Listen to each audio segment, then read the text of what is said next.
Fife Flyers TV, sponsored by the Bay Hotel, Fife's premier wedding venue. Todd, what's your analysis of that result tonight?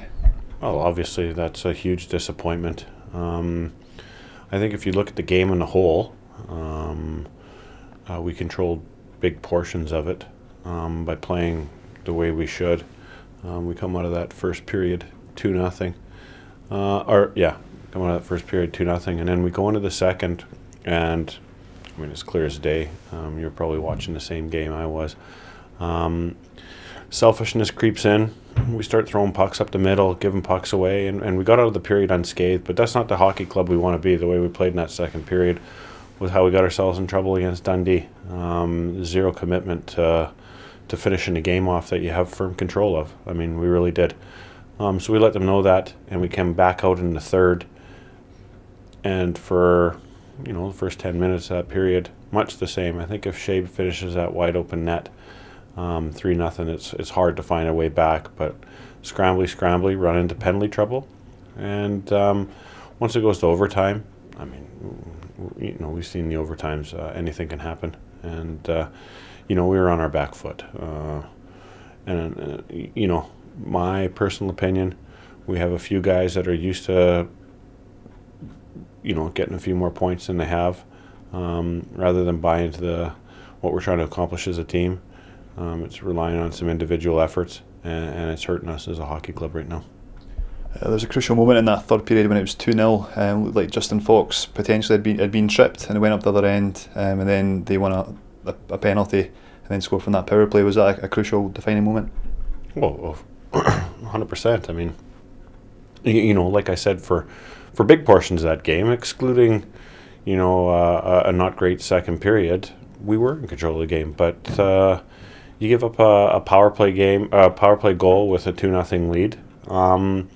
Of course they're going to tighten up, and I guess I just seen like lack of hunger on a few guys' part to close that out, and if it's not lack of hunger, it's freezing up, and if you can't be relied to close out a game, this season there's going to be a whole bunch of games like that. You have to have composure. You have to be able to play with a lead. You have to be able to chase a game as well, and we're not seeing that right now. It was hard to kill that momentum once Edinburgh got that goal back. Then they made it 2 and then won the game. Well, 100%. I mean, if you let a team back in late, like we did to Edinburgh there, of course they're going to be riding high. They've had a couple wins like that in the last 5-6 days, so of course they're going to be riding that crest right now.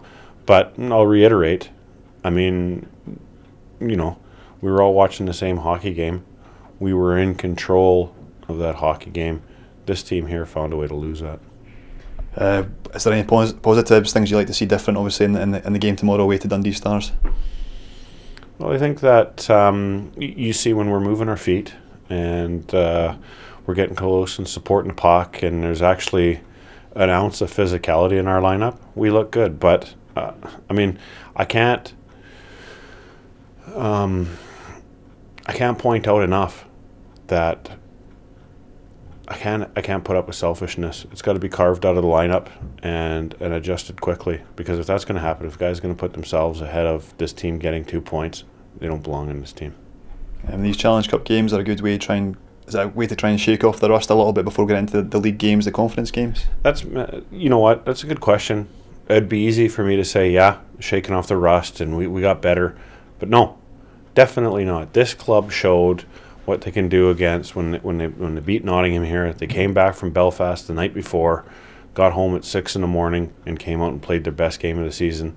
But I just get the sense that maybe a number of individuals are new over here and stuff, and been on different teams.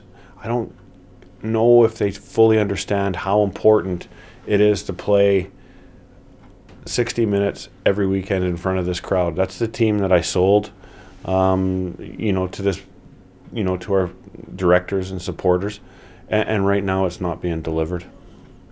A big positive was having Phil Paquette back tonight. Yeah, and you know what? Phil got tossed into the deep end with a lot of ice. You know, he's obviously going to have to find his feet and get up to game shape. But it was very important that Phil got back, came into camp hurt, and we haven't seen him play a competitive game before tonight. So a Phil at 100% is probably what this club requires. Tomorrow, what are you expecting from Dundee Stars in their own building? Dundee have got themselves off to a great start.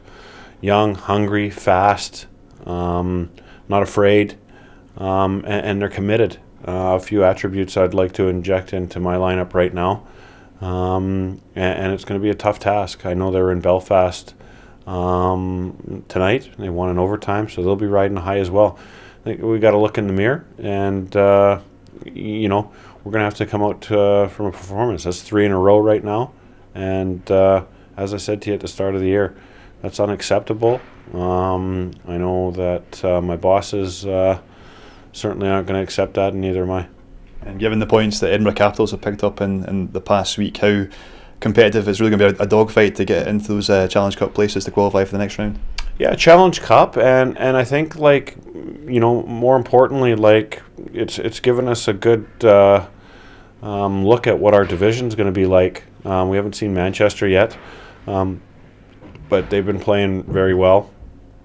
Braehead will have been struggling, but they're going to turn that ship around. You know that's going to happen.